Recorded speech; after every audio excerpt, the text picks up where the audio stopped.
The purpose of Wealth Talk is to educate, inform, and hopefully entertain you on the subject of building your wealth. Wealth Builders recommends you should always take independent financial, tax, or legal advice before making any decisions around your finances. Today's episode is brought to you by Wealth Builders Membership, a proven step-by-step process that helps you achieve financial security within 2 to 3 years. To find out more, head to wealthbuilders.co.uk/membership. Hello, and welcome to episode 321 of the Wealth Builder podcast, the podcast designed to help you build, protect, and transfer your wealth. And unusually, I think our audience will be getting to know that it's me doing the intro. But today, I've got a wonderful guest host, which is Bimbi Fernando. And some of you might have heard Bimbi being interviewed by Chris a while ago. I've got a question for you, Bimbi. I know you're going to question me. Yes. And on episode 321, I guess, we've been long established now within Wealth Talk. So finding new and interesting themes would be a good thing. And here's the thing. We're going to test to see whether the theme works, aren't we? You've had an idea, and we want to test whether the audience resonate with the idea, and whether then we would have you back. So, unusually for a doctor, you don't have to go through an interview process, but I suppose we could argue this is. So say hi. So fantastic. Thank you, Kevin. Yes. So episode 321, images of Dusty Bin seems to come to mind, first of all. So I might view you as Mr. Rogers during this particular interview, but I really want to pitch an idea to you and just see whether it resonates with our listeners. What I'm really interested in is to try and bring kindness and purpose to wealth building as a process. And if it's all right with you, Kevin, I'd like to use you as a test case for this interview to see whether you're up for that. And I know that not only will you allow me to interview you, that's what I'm asking, but I expect you'll probably be the judge and jury to see if this will benefit the people we're serving at home listening to this particular podcast. Do I get to wear a wig? Well, I can't remember if he was. He did have some hair, didn't he? So, for the younger people, it's like they don't know what 321 is. So TV program in the 80s, probably, or maybe early 90s. Ted Rogers and Dusty Bin. It was an awful, awful, awful quiz program. Even worse than let's have a bit of boy. What was that one called again? Is that what Bullseye you're talking about? Bullseye, that's it. Yes. You don't get anything in this for a 3 in a bed. Yes. That's terrible, terrible shows. Mind you, I'm not a big fan of reality TV, and there are so many of those shows now anyway. But look, I'm digressing for the sake of fun, because we want to enjoy this and see if people. This is a serious message, always underpinning Wealth Talk, and I'd be delighted to be interviewed. With the kind of thematic issues of both kindness and purpose. But before we go there, I've got a question that's perplexed me about doctors for years, and I wonder if you might help me understand that. Because, you're a very well-established doctor and a renal surgeon, and I'm puzzled by why doctors work so hard to get the title doctor. And then all of a sudden, when they get to a consultant level or whatever level it is, they drop it to a mister. And it feels odd, because you wouldn't get a judge saying, no, just call me mister.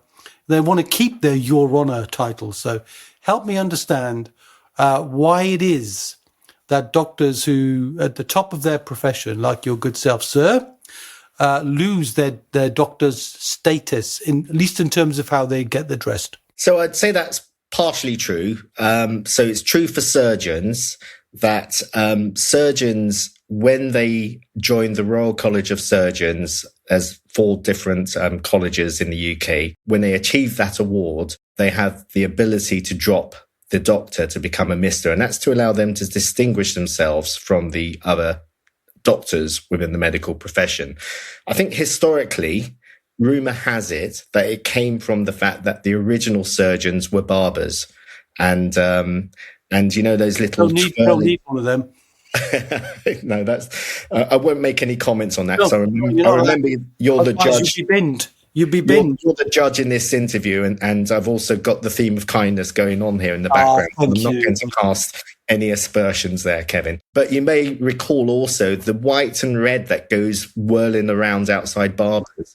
That's supposed to be a sign of blood as well, because surgeons or barbers in those days used to have the cutthroat razors, and that apparently led to that.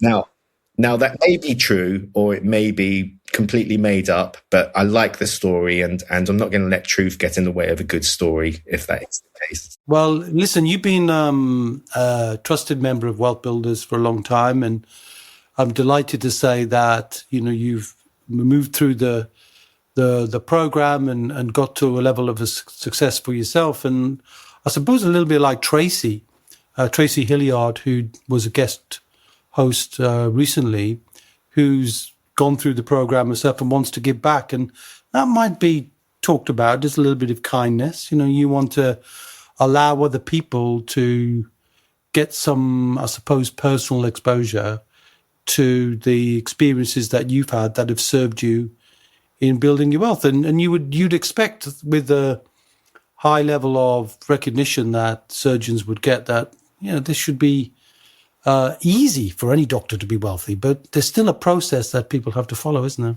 No, absolutely. And, thank you for your kind words as well, Kevin. So I'm aware that I joined Wealth Builders latter part of 2021 in that climate. And, I know it was founded in 2019, and I was basically living and breathing the different Wealth Talk episodes that you and Christian have brilliantly hosted. I sort of completely indulged myself in that. So it's a bit weird me being in this position, but I'm aware that doctors such as myself and all these other people in the hospital, my colleagues and nurses and allied healthcare professionals, absolutely brilliant people, wonderful people who make a good salary and may make a good income.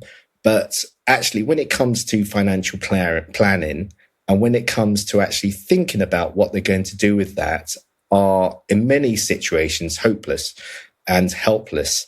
And in many ways, if I just share the story, that is a running joke between many of us doctors, that when we have our pay slip and we used to be given in a little envelope, we'd open a little corner of that and just peek at the bottom right-hand corner, which was the amount that would land in our bank account, and quickly close it, not looking at the rest of it, and thinking that we don't really want to know that, so we don't quite understand that. Yeah, we don't do money as doctors, That's exactly it. And so, that's perhaps leads me to the first question.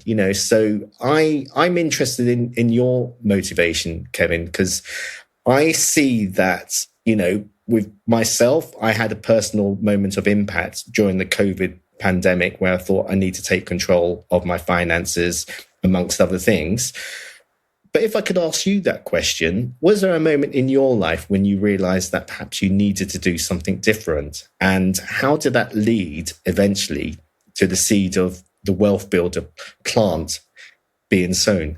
Yeah, I mean, that's a good question. And it's a question that's been well documented, I think. And if someone like you, a keen student of Wealth Talk, have gone back as far as episode 1, they would have heard it. So rather than just simply repeat the story, I'll try and embed a lesson in the story. I think everybody who subsequently changes from being successful at earning to being successful at building wealth, and then successful at protecting that wealth, and then further successful at transferring that wealth in an intergenerational way, which is a big focus for Wealth Builders right now, not least because of changes happening around us.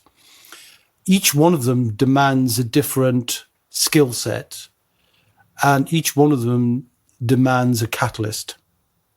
So even, I suppose really one of the famous scientists of our time said an object at rest stays at rest, even if the rest is just to open the payslip. And what I found to be true for me is I probably would have gone down that path because as an economics graduate, I always felt my path was destined, at least originally in banking, because I did a sandwich course at Leeds University, and that involved me working in different periods of that course for a bank. And what I discovered about myself was two things. One, I hated banking. I just didn't like it, which is great because the sandwich course taught me that rather than apply for banking jobs. And secondly, I wasn't really a very good employee. I wasn't good at being told what to do. I'm a big challenger of things, both intellectually and I suppose just generally. If I see something that doesn't look right, I just challenge it. I don't stop myself, from much to the chagrin of my wife, who says, "Don't say anything, will you?" And I say, "Well, I have to because I've seen it." Anyway, did some of that on my recent holiday, which is not what she wants to hear, but there you go. And the point is, there was that. And if you mix that with the challenge of my reaction to the early death of my father, who was a business owner, but unfortunately, when he died at age 46, he didn't really expect it and wasn't really saved because he died and collapsed on a North Sea oil rig. And it was a heart attack, just suddenly collapsed and died.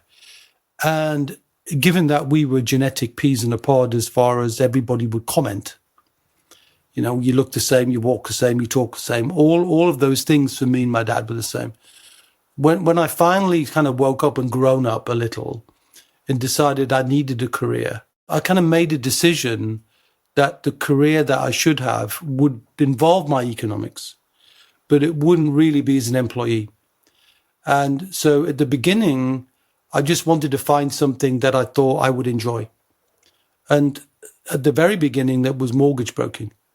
It was a buy, what was it called? Right to buy. There was this big Maggie Thatcher promotion of council house tenants buying their properties. And this is way back, this is probably 89 now. And when that came up, there was an opportunity for a young, enthusiastic, full-headed young man to be able to make a living. And I remember, if I were to peek at my first year's paycheck in the end of 1989, it was £67,100. Was that the bottom right-hand corner, or did you look at the whole thing? That was the gross, because that was important. Because I was self-employed, so the gross was largely what you had because you could offset so many things as a self-employed broker. But I thought, well, I can do this. I can make a success out of this. And just gradually, I suppose within a year, I thought, there's a way to build this as a business.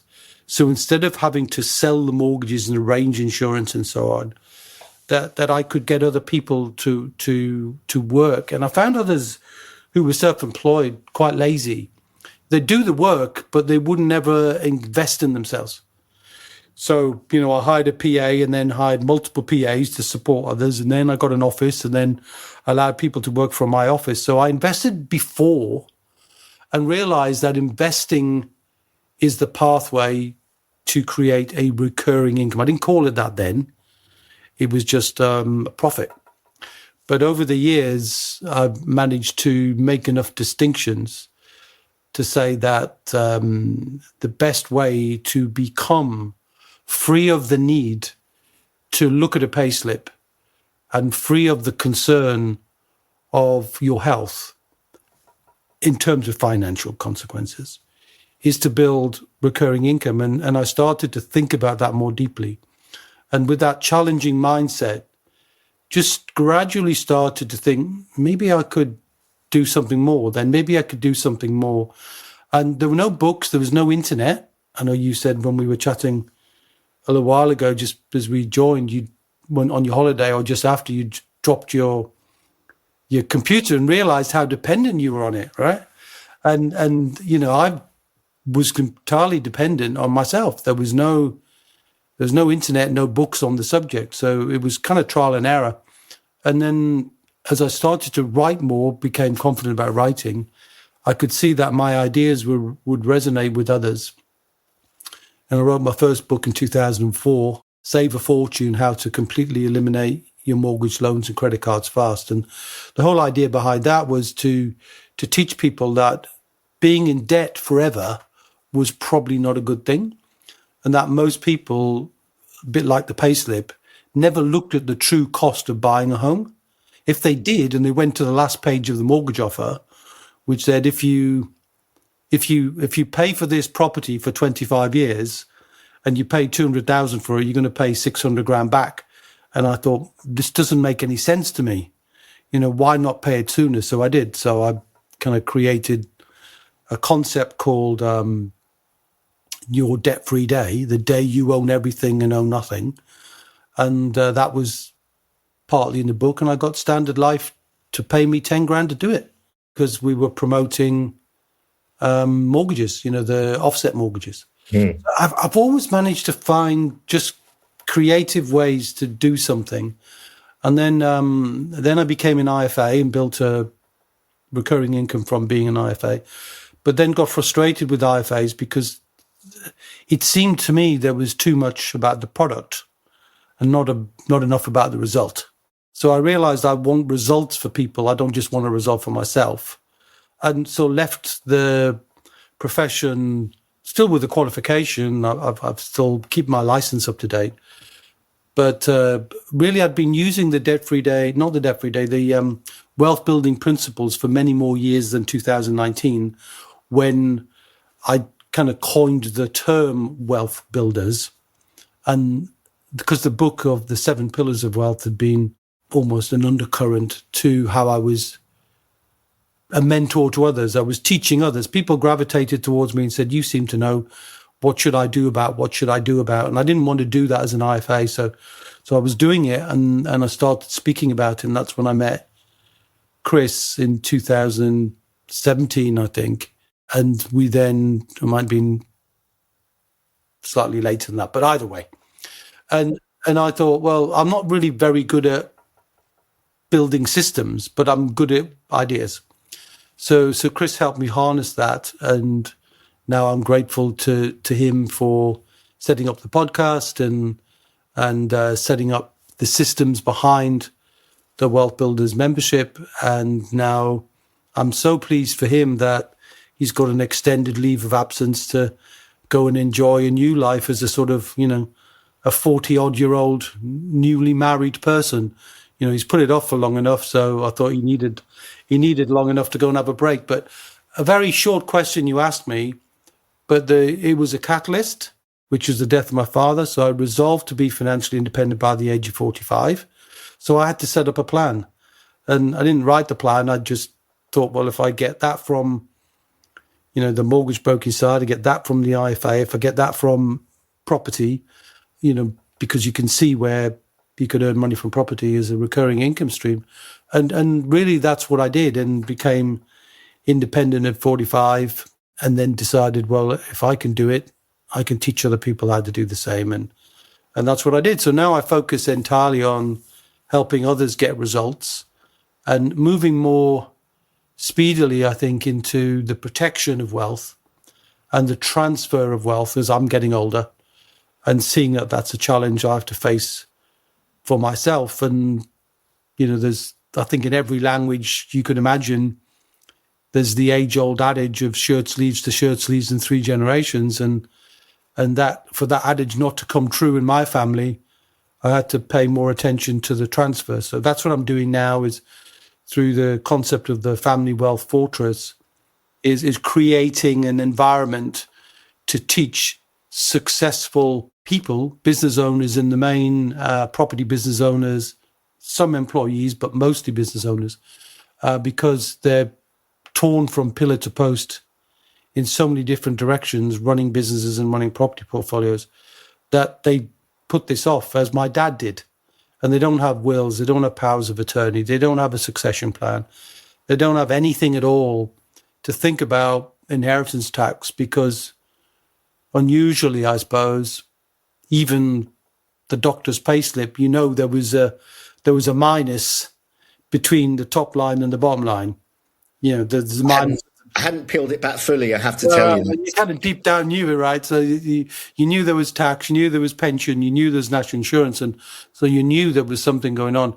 And of course, increasingly, we're doing our own taxes, but because we're doing our own taxes as self-assessment, we're interacting with that regularly. But nobody interacts with their inheritance tax bill because they don't ever see it. It only happens when they die. And then it's picked up by the next generation who are ill-informed, ill-equipped, and often ill-advised because they're picking advice from AI. They're not really understanding the skill that's required to transfer and accept as a steward of wealth.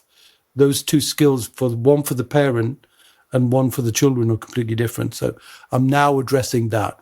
Again, I have this tendency to listen to short questions and give long answers. So but that's good for you because it means, we're getting a tick in the box that it's a bloody good question. Well, look, I love the idea in that answer that within Wealth Builders, there was a before Christian era where you were focusing and you were in control yourself, trying to get everything set up for yourself. But then you recognize that there was a pain for other people. And then the after Christian era where, you've set up the systems to basically serve other people. And I do like that. And it sort of makes me think about lots of people out there, high achievers in their work, working really hard in professional careers, basically get lost in chasing their achievements, chasing promotions, improved pay, significant roles.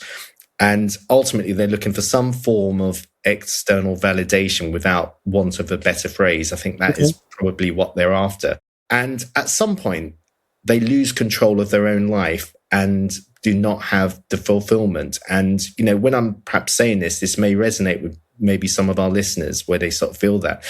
It appears that this did happen to you when you recognized that you didn't like this. And I think you used the word, you wanted to do something that you would enjoy and have that control. But how often do you see this when you have people joining, for example, the Wealth Builders community, or when you're talking to people going about your business? How often do you see the process of people perhaps losing control of what they're wanting and wanting to search for some form of purpose or fulfillment?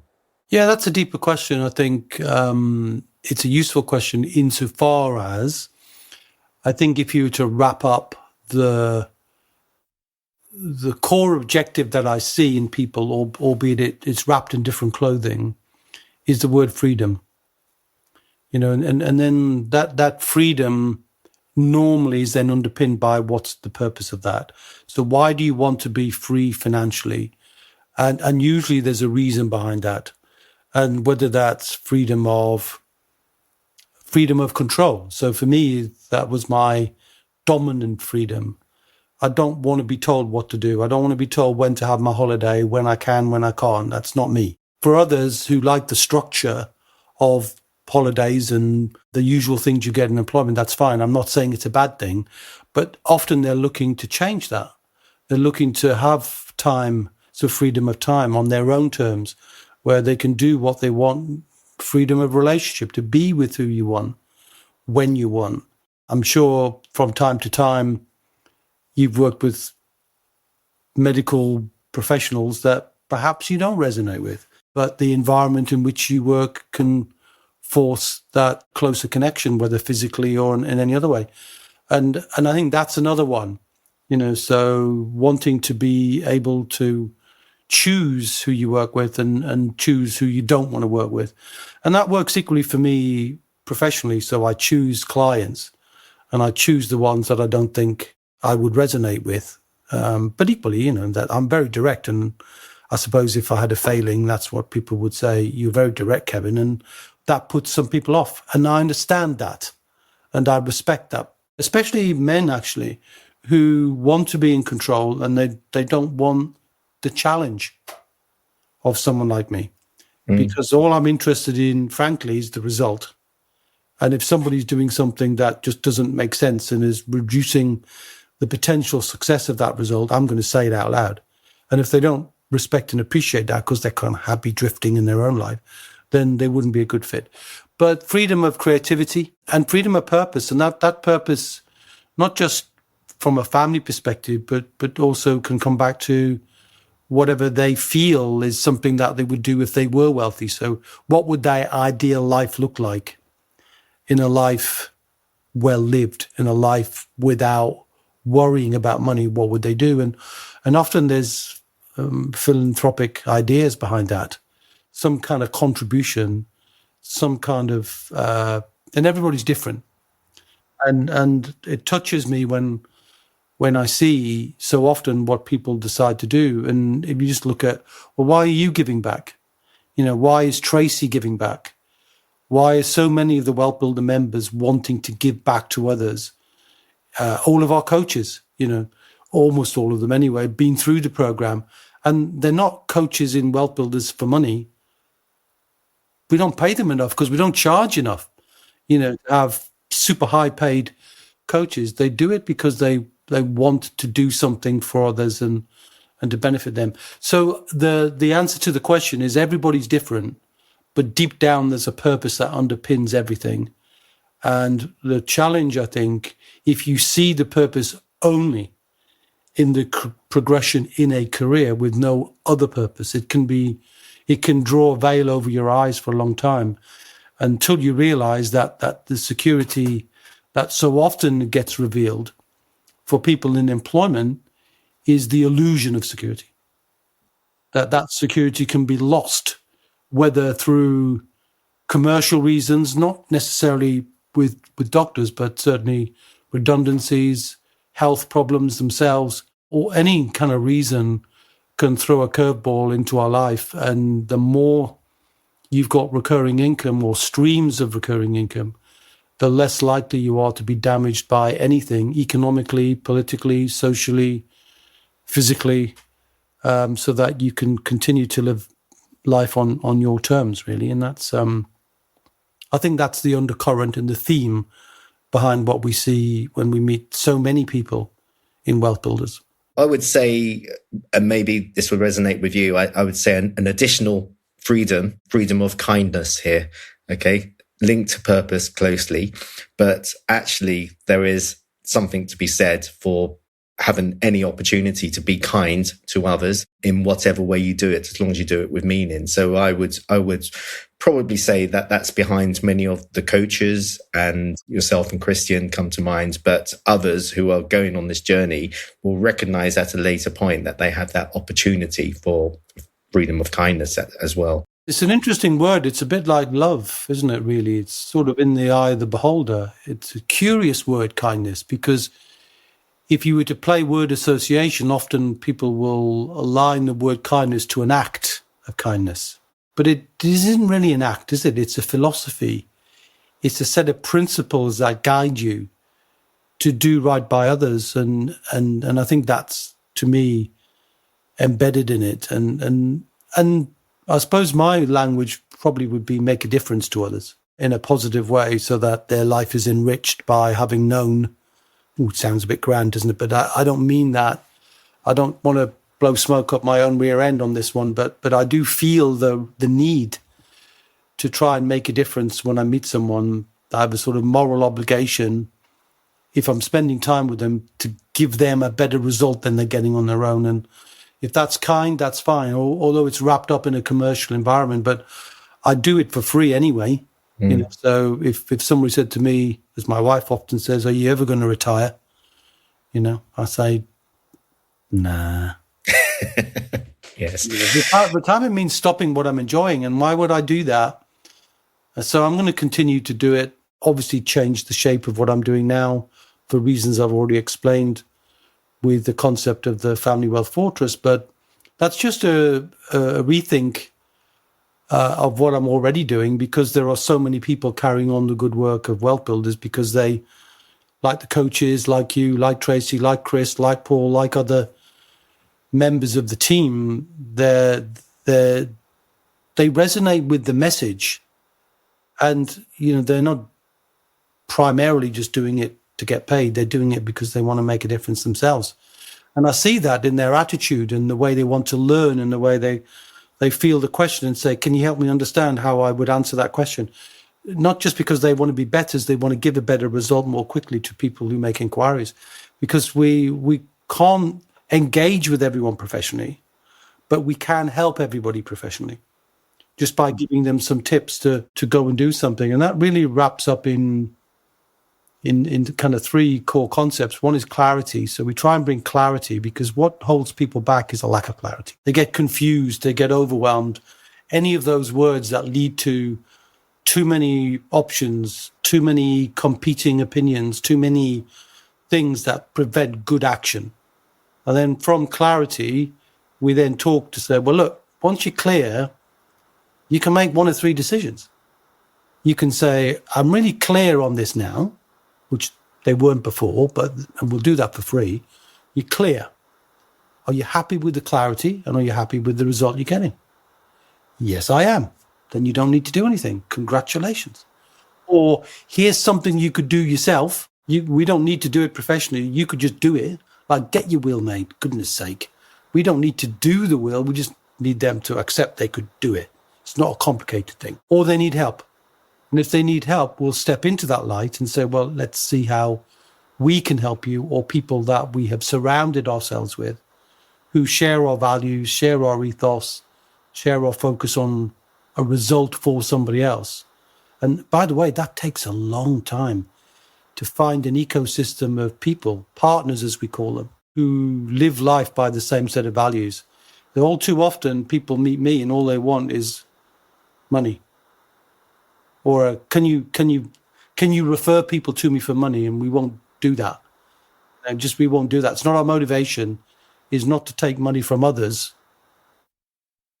Our motivation is to introduce someone to the right person who can help them. I suppose not unlike a GP referring to a specialist. Hopefully they don't do it for money.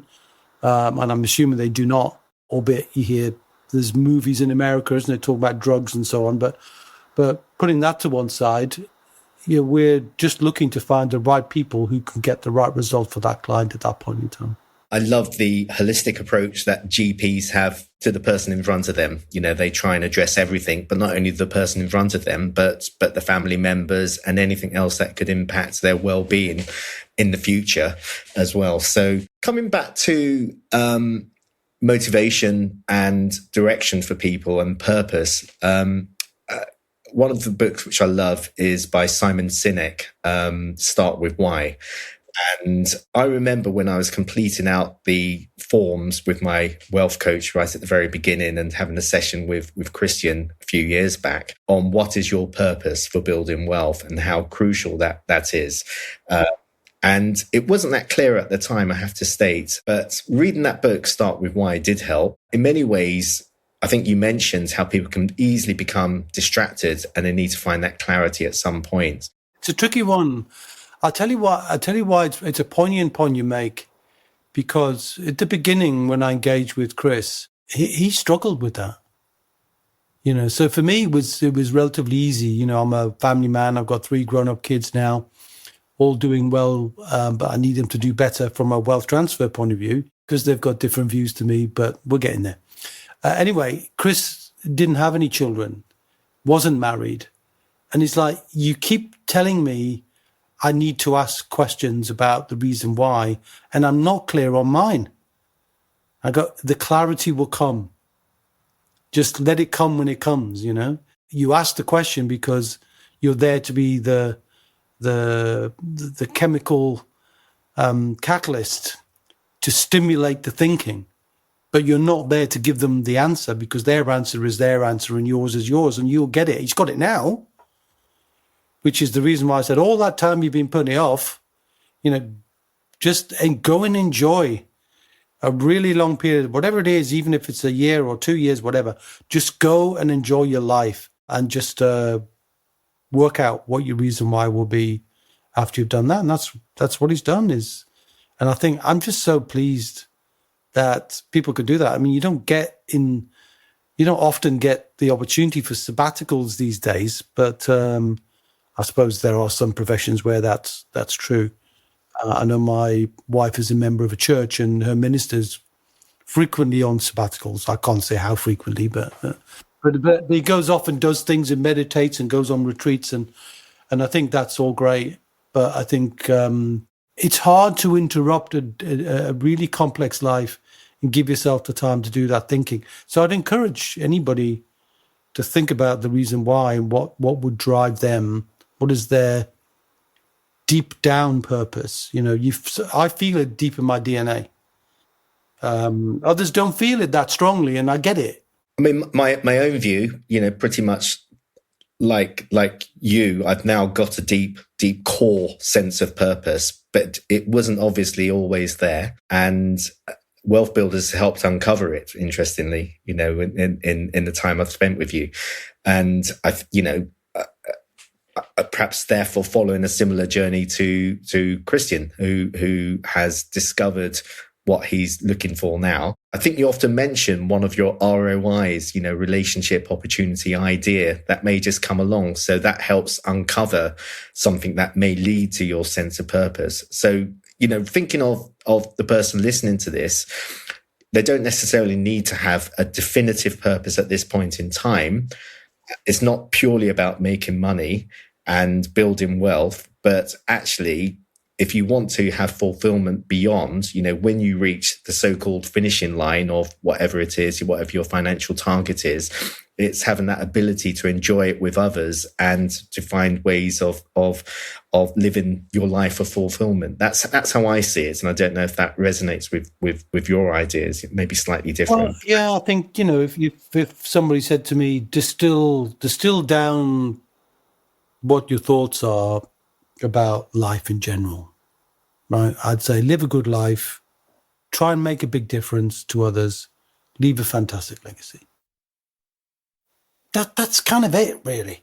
And everything else is stuff in the middle, that just gets taken care of. But you have to do this on purpose and do it because, it's an inner compass that's driving you.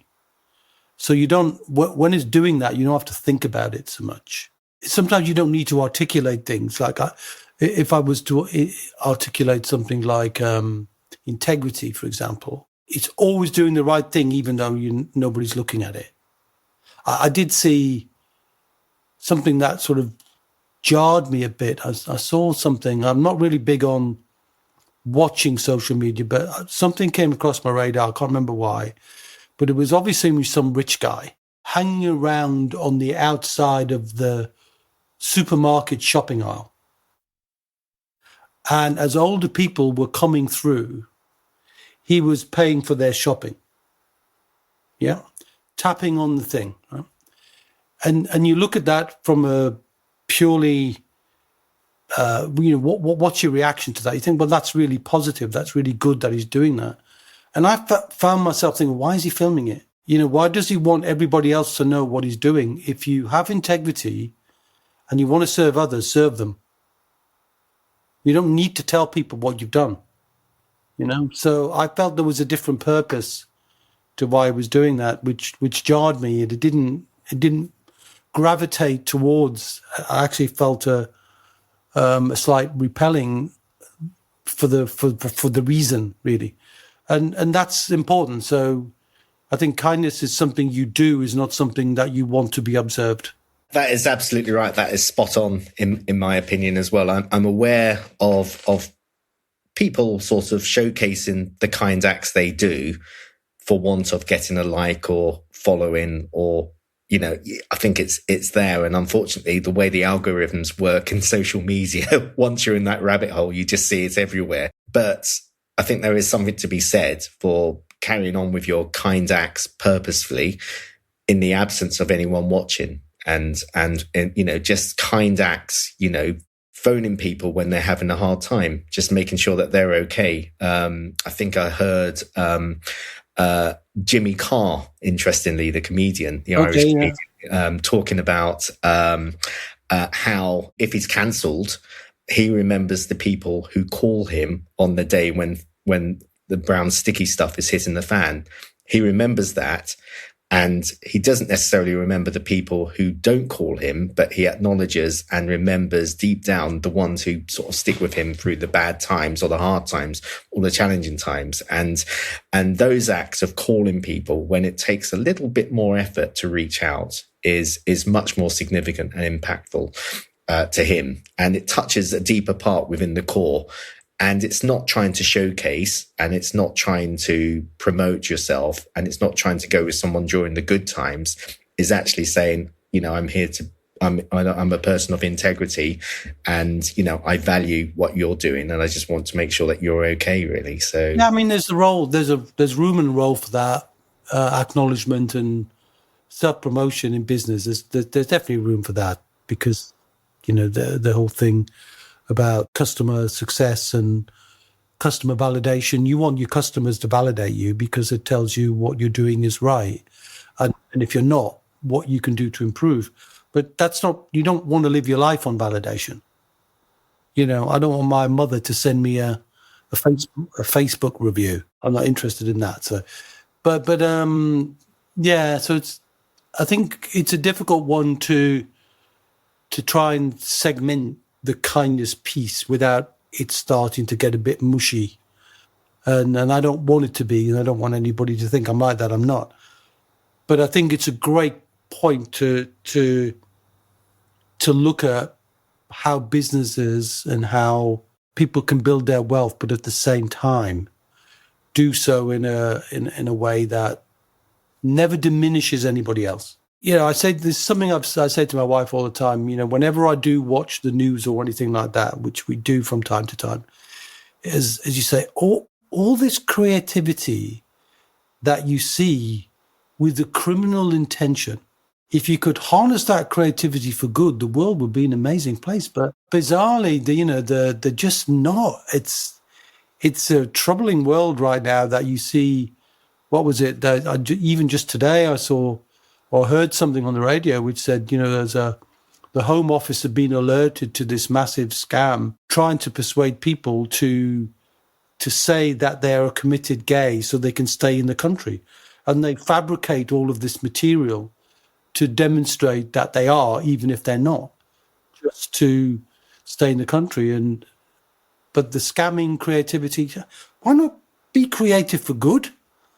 Then the world becomes a better place. Money gets turned around, and that acceleration of money, which is going back to my old economics days of the money supply, money keeps moving.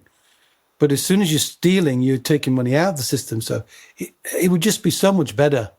But anyway, I'm never going to change that. But I do comment on it. It is one of the things that I'm beginning to notice more. It does seem that with an increasingly AI-driven world, AI is being used not always for benefit. And I think we'll see more of that happening more frequently. And of course, a lot of people are worried about AI threatening the very nature of the work they do.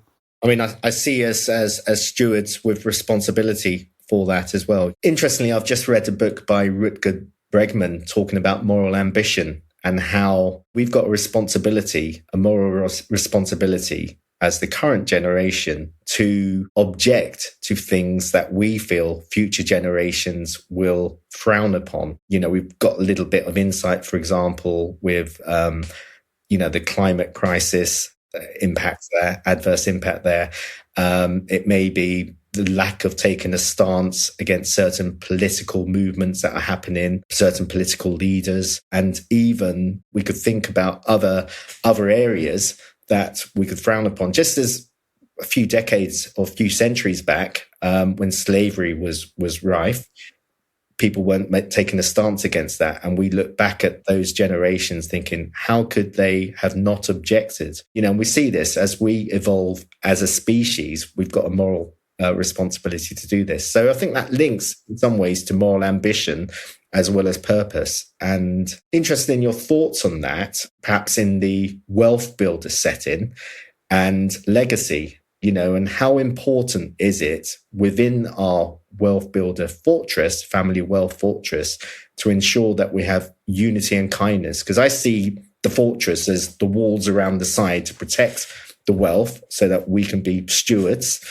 and protect the inside of that. But how do we ensure that within that particular community that we have unity and kindness, because every day in my work, when I meet patients and families in the crisis, of course, the money is important, but that's not the center of attention. It is really about how kind people are to each other and how they look after each other in those times. So just really interested in your side and whether that allows you to think, and you probably have gone down these thoughts, but really to get your input. I mean, it's more difficult, just by way of setting a scene, I think. It's more difficult to focus on these sorts of issues if you're struggling financially, because your efforts and your attention is on yourself to survive. And so many retirees are doing so on very small amounts of money. I mean, it's a tragedy. I recently just before Easter, I went to Norway, and there's a reason I'm telling you this.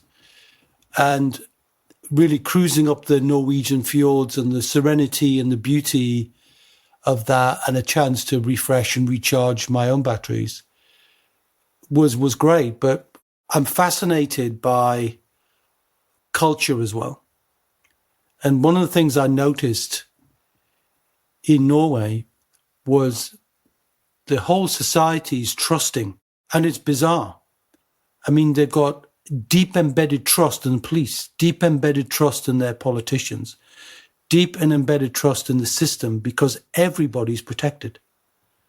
Health is free, pensions are free, insurance for, worst case scenario is free. They look after each other as a culture. And we don't have that in other countries. And when you don't have it, you're spending so much of your time just trying to survive.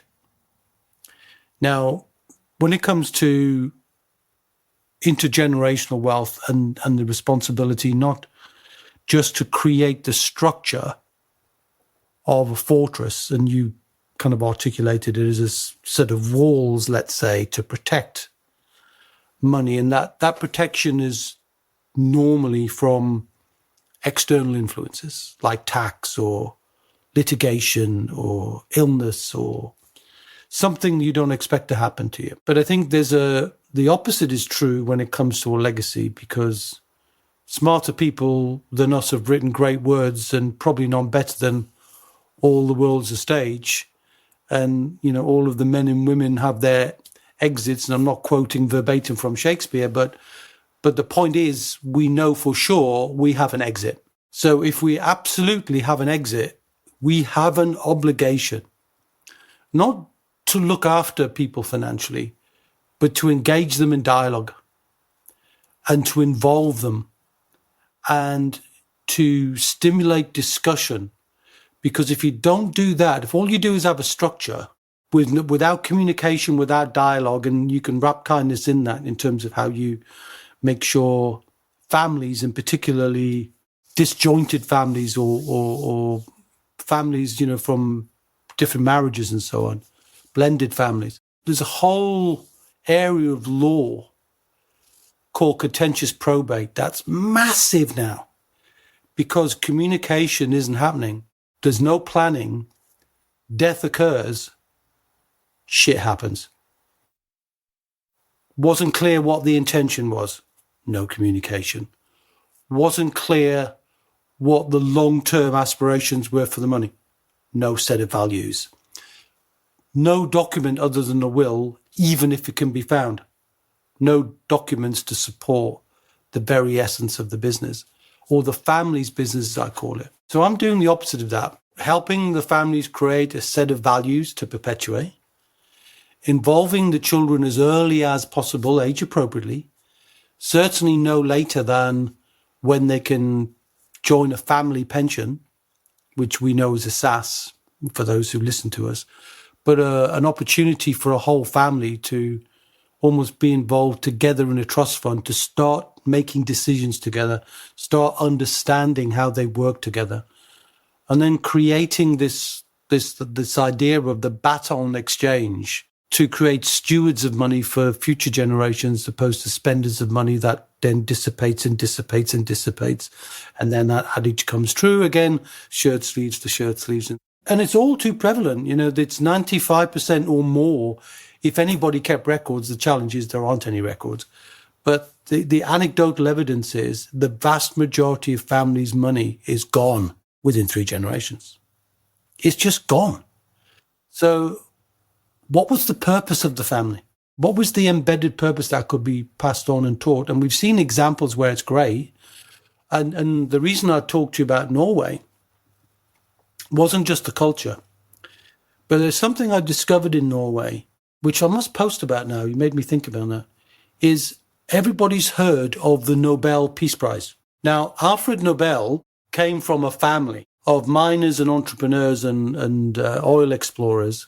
Obviously, he invented dynamite as well, but for mining purposes, not for explosions and killing people. But the whole point about the lesson I learned from the Peace Prize and Alfred Nobel was a wealth builder lesson. He was childless and unmarried, had a fortune currently estimated to be 600 million. And rather than leave the money, he left a legacy. And the trust was created to give prizes and acknowledgement to people who support humanity, who do good things, live a good life, make a big difference, leave a great legacy. And it's very powerful. And all of the prizes, he was Swedish. He's not Norwegian. So why is there a Norwegian connection? The Norwegian connection came that he wanted the Peace Prize to have the highest value. And he elected to have the Norwegian Parliament, called the Storting, to be the people who would choose. And that fund supports those prizes today. So no children, but the Peace Prize. Wow. So the whole idea then is there is a purpose if you can find it. He found his, Chris will find his, you'll find yours, and I'll find mine. So we all have our own in microcosm. But some will find even, greater philanthropic arguments and ideas than we've got. And I was fascinated by that. And, just didn't realize Swedish guy with a Norwegian legacy was just an amazing revelation that I hadn't heard of before. I've got some additional stories with, the Nobel Prize as well. The story I heard was that he read his own obituary, and there was shock and horror when he read his obituary, when I think they said the king of death is dead. A quote like that, I may be paraphrasing this. And he was absolutely shocked to hear about that. But they actually got it incorrect. It was his brother who died. And that was a moment for him to make him think, that is my legacy. I need to do something different for this. And that was the trigger that led to him going on that different path that you suggested. So, the aspect of that is significant. But from the listener's point of view, I would challenge people to think about, if they're going for success in their own work and chasing things that would look good on a CV, just to think about what they'd like, rather than their CV virtues, just to think about what their eulogy virtues would be like. What would people think about them when they're reading out the eulogy? It's not necessarily what you've achieved. It's not how many papers you've published if you're, an academic, or how much money you've earned if you're an entrepreneur. It's more about the people you've touched, the impact you've had on people, and how you made them feel. So I think that is quite a significant part. And I'd like perhaps people to reflect on that and to maybe reframe wealth building with a purpose. That's my own take, but of course I'm biased on that. So that's interesting. So if you got a version or a view on that, because we don't want Bimby to be binned in the dusty bin because nobody resonates with it. So if you like the idea of some of these things and you want him to to talk to more people and get these sort of insights of purpose and kindness and so on, then drop us a note to hello@wealthbuilders.co.uk. So hello@wealthbuilders.co.uk. And, give the guy a break, because we don't want to bin him. We want to welcome him back. And with that in mind, if there's nothing further from you, Bimbi, I just want to say thank you so much for stepping into the breach and being willing to put yourself to the test. And I've enjoyed the interview, and it got a lot more out of me than I thought it might, even though you know me very well because of your connection with Wealth Builders and your knowledge of our materials and so on. But did you enjoy it? Yes, I'm glad you enjoyed it, because I certainly did. And but more importantly, I hope our listeners got good value out of this session, because after all, we're here to serve them really, and we want them to gain value out of what we're doing. So, and if you don't have a comment, just do a quick review and a thumbs up so that we can continue our path of recording things and meeting great people. And we'll do more of the purpose and kindness. I'm certain of it anyway. And I'll leave you to be suggesting some guests. Tracy will suggest her guests, so women in wealth in the main, and then I will seek out those people who have got an outstanding wealth message to give, because I think it was definitely Kiyosaki, who we all know, with the seminal book Rich Dad. But the thing that I've said many times before, actually, if Rich Dad didn't exist, in other words, there wasn't a mentor, there'd be no book. So seek out mentors, seek out someone who's been there and done that to accelerate you, and then you can reach your purpose even sooner. I'm not advertising for the role. I'm not asking you to seek me out. But there are people who can make distinctions, intellectual shortcuts to help you on your journey to build wealth, to protect the wealth, and to transfer it to the next generation, together with the wisdom that you've accumulated along the way, and a value set that I hope you can now embed as you learn more about what we're doing. If that resonates with you, reach out, drop us a message to hello@wealthbuilders.co.uk.